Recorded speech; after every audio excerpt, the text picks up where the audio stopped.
बात करेंगे लघु भारतीय उद्योग के जिला प्रधान अमित कपूर जी से, जो हमें बताएंगे कि कोरोना काल से अब तक इंडस्ट्री को क्या परेशानियां आ रही हैं और लघु उद्योग के माध्यम से लोगों को क्या फ़ायदा हो सकता है। तो चलो आए बात करते हैं हम अमित कपूर जी से और उनसे जानते हैं कि कोरोना काल से लेकर अब तक इंडस्ट्री को क्या परेशानी आ रही है। हम उनसे पूछना चाहते हैं कि सर अमित सर, हम आपसे पूछना चाहते हैं कि कोरोना काल में जो रॉ मटेरियल का रेट था वो अब भी उतना है या कुछ कम हुआ है? आगे से कुछ कम हुआ है। कोरोना काल में तो रॉ मटेरियल आसमान पे ऊंचाई में पहुंच गया था, क्योंकि उसका मेन कारण है, सोर्स है चाइना। हमारा रॉ मटेरियल 75% से लेके 80% तक चाइना से ही आता है, क्योंकि हमारे बहुत साल पहले भारत में भी रॉ मटेरियल बनता था, लेकिन धीरे धीरे वो इंडस्ट्रियां हमारी बंद हो चुकी हैं भारत में। उसका कारण है कि सरकार की अनदेखी के कारण। अब हाँ, जो रॉ मटेरियल किसी टाइम पे भारत में 800 रुपये किलो में मिलता था, जैसे विटामिन सी सारा बाई बनाती थी, वो अब चाइना से 400 रुपये किलो आना शुरू हो गया। धीरे धीरे हमारे भारत की सभी इकाइयाँ बंद होनी शुरू होगी रॉ मटेरियल की, और अब हम 75 और 80% डिपेंड चाइना पे ही है। और उन दिनों में कुछ डिमांड बहुत ज़्यादा थी और सप्लाई कम थी, और उनकी कार्गो सर्विस भी बंद होगी चाइना की। कुछ हमारे चाइना से अच्छे भारत के रिश्ते ज़्यादा अच्छे ना होने कारण भी ये निर्भर रहा, क्योंकि चाइना हमें तंग करता है इंडिया को, क्योंकि वो रॉ मटेरियल में जितनी डिमांड है हमारी उससे कम भेजता है, जिसके कारण हमारे यहाँ पे शॉर्टेज हो गई और रॉ मटेरियल के रेट आसमान पे पहुँच गए। सर, जितना चाइना से रॉ मटेरियल पहले आता था, क्या आज भी उतनी ही मात्रा में रॉ मटेरियल आ रहा है कि नहीं आ रहा है? आता है, लेकिन वो उसके दाम बहुत बढ़ गए हैं, क्योंकि कभी कभी बहुत आइटमें शॉर्ट भी रहती हैं, क्योंकि हमारी फार्मा में बहुत सारी दवाइयाँ, बहुत क्वांटिटी है, वैरायटी बहुत ज़्यादा है, तो उसमें कुछ ना कुछ कमी रहती है, क्योंकि हम टोटल चाइना पे ही डिपेंड करते हैं। जो उनके अंदर इंटरमीडिएट भी होते हैं वो भी चाइना से ही आते हैं, जिसके कारण हमें उनकी तरफ बार बार देखना पड़ता है, चाइना की तरफ, क्योंकि उसके कारण रेट बहुत बढ़ जाते हैं। सर, सरकार की तरफ से आपकी इंडस्ट्री को जो सहूलतें मिल रही थी वो अब भी मिल रही हैं या बंद हो गई हैं, या कुछ और सहूलतों की आप मांग करते हो? सरकार की तरफ से हमें क्या, आप मेरे को बताइए कि सरकार हमें क्या सुविधाएं दे रही है। जो व्यापारी लोग हैं या इंडस्ट्री वाले हैं, जो भी बिजनेस कर रहा है वो अपने दम पे ही कर रहा है। सरकार की तरफ से हमें बहुत ज़्यादा सुविधाएं नहीं हैं। वो कहने की बातें ही हैं कि बहुत सुविधाएं हैं, पर हाथी के दांत देखने को और दिखाने को कुछ और है, वही बातें हैं। ये व्यापारी जो भी बिजनेस कर रहा है आज के अपने दम पे कर रहा है, चाहे इंडस्ट्री वाला हो, चाहे व्यापारी हो, दुकानदार हो, उसको सरकार की तरफ से बहुत ज़्यादा सुविधाएं नहीं रही। इसका क्या कारण है कि सरकार की तरफ से इंडस्ट्री को सुविधाएं नहीं मिल रही? सबसे बड़ा कारण तो ये है कि मल्टीनेशनल कंपनी हमें स्मॉल स्केल को बहुत तंग करती हैं। मल्टीनेशनल कंपनी बड़ी बड़ी अपने लेवल पे बेनिफिट ले लेती है, क्योंकि उनकी क्वांटिटी बहुत ज़्यादा लगती है, वो डायरेक्ट इंपोर्ट कर लेती है। हमें डिपेंडेंट होना पड़ता है, जो बीच में मिडल मैन होता है, जो एक्सपोर्टर होता है या इंपोर्टर होता है, हमें उस पर डिपेंड करना पड़ता है। और बड़ी कंपनियां हमसे बहुत सस्ते दामों पे इंपोर्ट कर लेती है वहाँ से, मल्टीनेशनल कंपनी, और स्मॉल स्केल को महंगे रेटों पे माल उठाना पड़ता है। ये भी बहुत बड़ा कारण है कि स्मॉल स्केल के पास इतना फंड, उनकी इतनी समर्था नहीं होती कि वो इतने क्वांटिटी में माल उठा पाए या सस्ता ले पाए और डायरेक्ट ले पाए वहाँ से। इसलिए हमें बहुत ज़्यादा ये भी कारण है कि हमें महंगे मालों में, रॉ मटेरियल में महंगे रेटों में उठाना पड़ता है माल। सर, आज भारत सरकार की तरफ से लघु भारतीय उद्योग जिसके आप जिला प्रधान को शुरू किया गया है, इसका लोग पूरी तरह से फ़ायदा क्यों नहीं उठा पा रहे? उसका मेन कारण है कि सरकार की फॉर्मेलिटीज़ बहुत ज़्यादा है, चेकलिस्ट बहुत ज़्यादा है, इतनी डॉक्यूमेंटेशन है कि इतना तो स्मॉल स्केल में स्टाफ ही नहीं हो पाता कि जितनी डॉक्यूमेंटेशन होती है। अगर हमने कोई सब्सिडी में कोई बेनिफिट लेना हो, सब्सिडी लेनी हो, या कोई नई इंडस्ट्री पॉलिसी में कोई बेनिफिट लेना हो, तो इतने ज़्यादा डॉक्यूमेंटेशन बढ़ गई है हमारी कि पोर्टल है, उसमें आप इसमें ये फीड करो, ये पोर्टल में मतलब इतने ये डॉक्यूमेंट लाओ, और कंडीशनें बहुत ज़्यादा है। जो सरकार देखने में लगता है कि इंडस्ट्रियल पॉलिसी में बहुत बेनिफिट है, लेकिन अगर आप उसकी कंडीशन पढ़ो तो आपको लगेगा कि यार ये तो हम फुलफिल ही नहीं कर पाएंगे। ये भी बहुत कारण है कि हम बहुत फ़ायदा ले नहीं पाते स्मॉल स्केल। इनको चाहिए कि कम से कम डॉक्यूमेंट्स हमसे मांगे ताकि हम उसको पूरा कर सकें। ये नहीं कि और सरकारी महकमों में भी जाएं, डॉक्यूमेंटेशन भी पूरी करें, वो भी इसको बॉदर नहीं करते हैं। जो सरकार की इंडस्ट्रियल पॉलिसी है कि उसमें हम आपको बेनिफिट दें, तो वो भी नुक्ताचीनी बहुत निकालते हैं।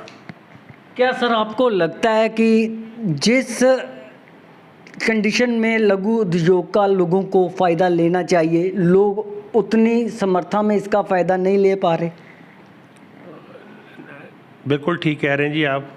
जितनी इनको मदद मिलनी चाहिए हम वो ले नहीं पा रहे, और उसका कारण यही है कि भी सरकार को इंस्पेक्टरशाही, जैसे सिंगल विंडो सिस्टम है, आप मध्य प्रदेश में इंडस्ट्री लगाते हो तो वहाँ पे आप 4 डॉक्यूमेंट दो तो आपकी सारी फाइल तैयार होके आ जाती है आपके घर में कि आप इंडस्ट्री लगाओ, यहाँ पे इन्वेस्ट करो।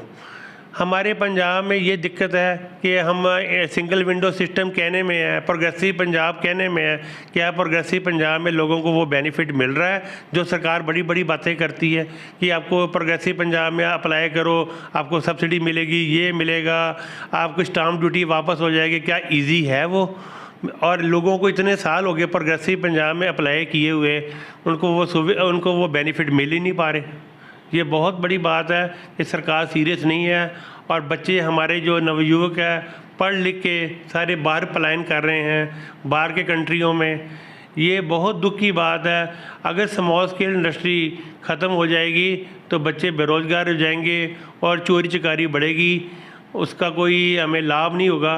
हमें स्मॉल स्केल इंडस्ट्री और आत्मनिर्भर बनने के लिए सरकार को चाहिए कि सरल से सरल पॉलिसी लेके आए और ज़्यादा से ज़्यादा स्मॉल स्केल को बेनिफिट्स दे ताकि यहाँ पे लोग इंडस्ट्री लगाएं। और कम रेटों पे ज़मीन अलॉट करनी चाहिए, और सिंगल विंडो सिस्टम प्रॉपर होना चाहिए। सर, कोरोना काल में इंडस्ट्री, स्मॉल इंडस्ट्री, आप लघु उद्योग भारती के जिला प्रधान हो, कोरोना काल में कितनी स्मॉल इंडस्ट्री है जो अब तक बंद हो चुकी हैं या बंद होने की कगार पे आ चुकी हैं? अगर सही मायने में पूछो तो मुझे तो लगता है कि इंडस्ट्री बची हुई है। मुझे तो आपकी बात लग रही है कि क्या बहुत सारी इंडस्ट्री इस समय संकट में है। इतना क्राइसिस चल रहा है। कोविड में हमारा शहर व्यापारिक था, टेक्सटाइल के से फेमस है हमारा शहर। क्या निटिंग इंडस्ट्री बंद के में कगार पे है, एम्ब्रॉयडरी बंद पड़ी है, और उनकी होलसेल मार्केट्स बंद पड़ी हुई हैं, और लोगों में आज भी कोरोना का बहुत खौफ चल रहा है। और भी बहुत सारी इंडस्ट्री है जो बहुत ही सुस्त चल रही है, बंद होने के कगार पे हैं। खर्चे बहुत ज़्यादा हैं, लेबर के, बिजली के रेट पंजाब में सबसे ज़्यादा है, और हिमाचल में देख लीजिए कि, और जम्मू कश्मीर में जो पैकेज मिला है अब भारत सरकार का, वो इतना बड़ा पैकेज मिला है कि हम उनके साथ कंपटीशन लड़ ही नहीं सकते।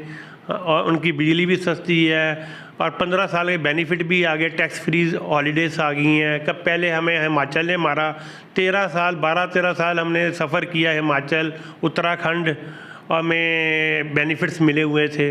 अब वो जम्मू में आ गए हैं, जम्मू में भी पहले भी थे। तो हम तो बॉर्डर स्टेट में बैठे हुए हैं, हम तो ऑलरेडी संकट में हैं।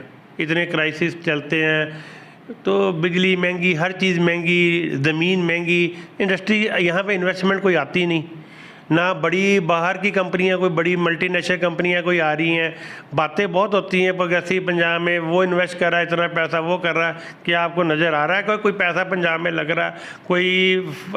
कोई यहाँ पे कोई किसी तरह के कोई पैसा लगाने को तैयार नहीं है, बाहर से कोई फंडिंग हो नहीं रही। और यहाँ पे जो पैसा है छोटे दुकानदारों के बजाय जो मार्ट बने हुए हैं, जैसे मेट्रो है या जितने भी बड़े हैं, वो पैसा यहाँ पे सर्कुलेट होता नहीं, बाहर चला जाता है।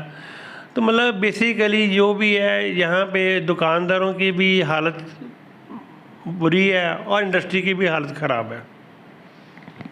सर, पंजाब में लघु भारतीय उद्योग के 12,000 के करीब सदस्य और पूरे अमृतसर ज़िले की बात करें तो 100 के करीब ही हैं।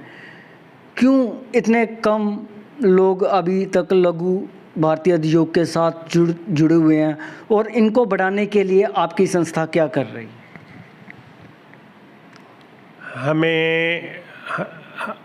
ये आपकी बात ठीक है। हमारे 35,000 पूरे भारत में 35,000 से ज़्यादा मेंबर है। हमारी मेंबरशिप फ़ीस होती है और जो कि लाइफ मेंबरशिप होती है। और पंजाब में 12-13 हज़ार हमारे मेंबर हैं और अमृतसर में 100 से ज़्यादा मेंबर है। लेकिन हम और भी बढ़ाएंगे, लेकिन सरकार को भी चाहिए ताकि हमें इतने लाभ दें कि ताकि हम लोगों के पास जाए, लोग खुद ही हमारे साथ जुड़ें खुशी खुशी। क्योंकि लोगों के मन में बहुत ये गुस्से हैं कि भी हमें ये नहीं मिला, हमें ये बेनिफिट नहीं मिला। क्योंकि इंडस्ट्री की इतनी बुरी हालत है कि हमें भी सोचते हैं कि जाके क्या बात करें उनसे।